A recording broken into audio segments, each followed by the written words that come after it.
Ukraine की deputy foreign minister Bharat दौरे पर हैं। जंग के बाद पहली बार यूक्रेन की उप विदेश मंत्री भारत में आ रही हैं कि भारत आने से पहले यूक्रेन भी डर रहा है और पाकिस्तान भी।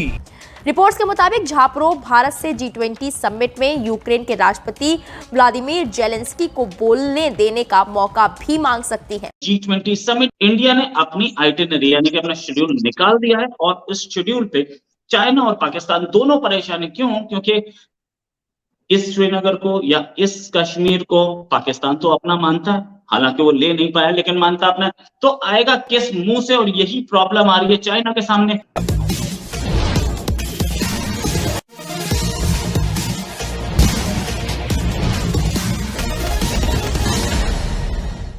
यूक्रेन समेत पश्चिमी देशों ने पूरी ताकत लगा दी लेकिन वो रूस को गिरा नहीं पाए क्योंकि रूस को भारत ने सहारा दे रखा है।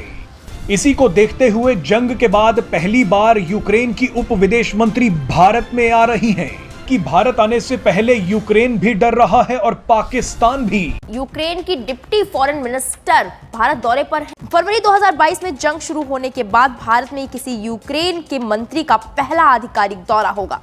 अमीन झापरो भारत दौरे पर विदेश राज्य मंत्री मीनाक्षी लेखी और deputy national security advisor Vikram Misri से भी मुलाकात करेंगी। मीडिया रिपोर्ट्स के मुताबिक भारत दौरे पर झापरो यूक्रेन के लिए मदद की मांग कर सकती है। वो रूस के हवाई हमलों में तबाह हुए यूक्रेन के एनर्जी इंफ्रास्ट्रक्चर यानी ऊर्जा के ढांचों को ठीक करने में भारत से सहयोग की अपील करेंगी। वहीं झापरो पीएम मोदी को भी यूक्रेन आने का न्योता दे सकती है। कयास लगाया जा रहा है ऐसा। दरअसल भारत G20 की अध्यक्षता कर रहा है। ऐसे में यूक्रेन रूस के साथ जंग के मुद्दे को इस मंच से उठाना चाहता है।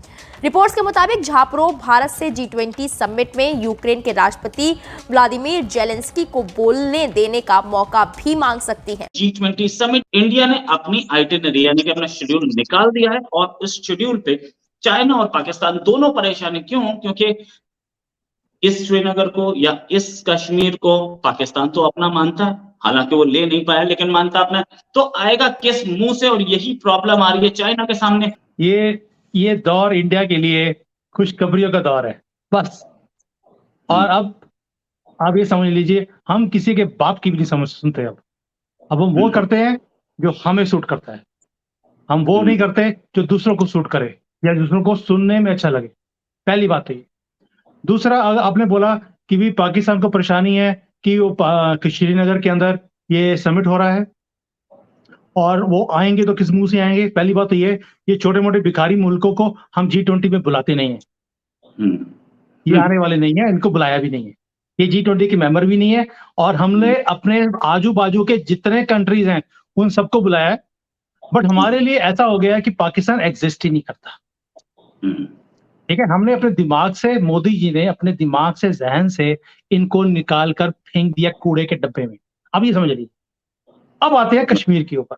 कश्मीर में अगर ये समिट होता है, जो ये G20 का एक मास्टर स्ट्रोक है मोदी जी का, उसके अंदर सारी दुनिया के ऑब्जर्वर्स, फॉरेन मिनिस्टर्स हो गए या कोई भी मीटिंग्स होंगी, फॉरेन के डेलीगेट्स आएंगे। जब फॉरेन के डेलीगेट्स आते हैं, वो आकर देखेंगे कश्मीर में अमन शांति है, आर्मी का कंट्रोल कम है, लोकल पुलिस टेक ओवर कर चुकी है।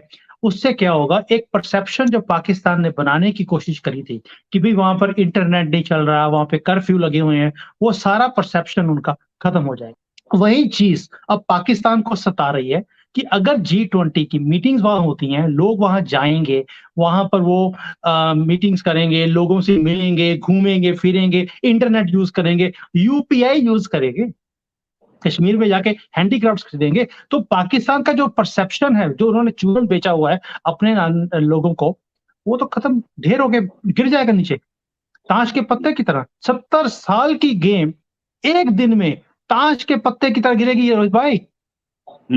और इसी बात का डर है पाकिस्तान को। अब दोस्ती चाइना की, चाइना को दुख किस बात का?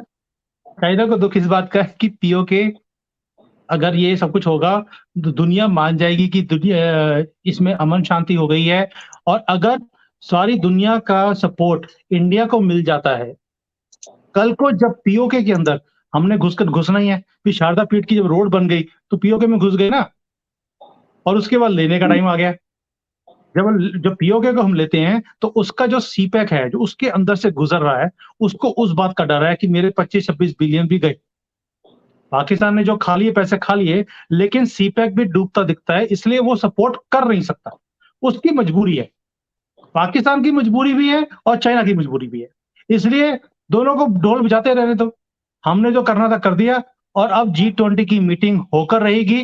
पाकिस्तान सोचकर भी उसमें दखल अंदाजी ना कर सकता है, ना प्रॉब्लम क्रिएट कर सकता है। प्रॉब्लम क्रिएट करेगा तो इंटरनेशनल मुद्दा बनेगा कि ये वहां पे आतंकवादी भेजते हैं। उसके बाद आप सैंक्शंस का जो जोर देखेंगे इनके ऊपर, वो आप अंदाजा भी लगा नहीं सकते, क्योंकि ये भारत आज का भारत है, मोदी जी का भारत है, ये हमारा भारत है, जिसमें हम किसी की ना सुनते हैं, ना किसी को बर्दाश्त करते हैं। कोई भी हमारे देश में किसी भी मुद्दे में इंटरफेयर करके तो दिखाए। ये मनमोहन सिंह का टाइम नहीं है रोहित भाई, जब रिमोट कंट्रोल की सरकार चलती थी, और यही मनमोहन सिंह है जब 26/11 को मैं यहां पे था बाहर, और मैं कि खून खौलता है आज भी सोचकर।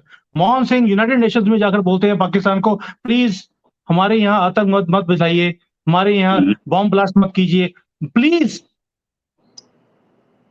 और आज वही मोदी जी हैं, घुस के मारते हैं उसी वक्त।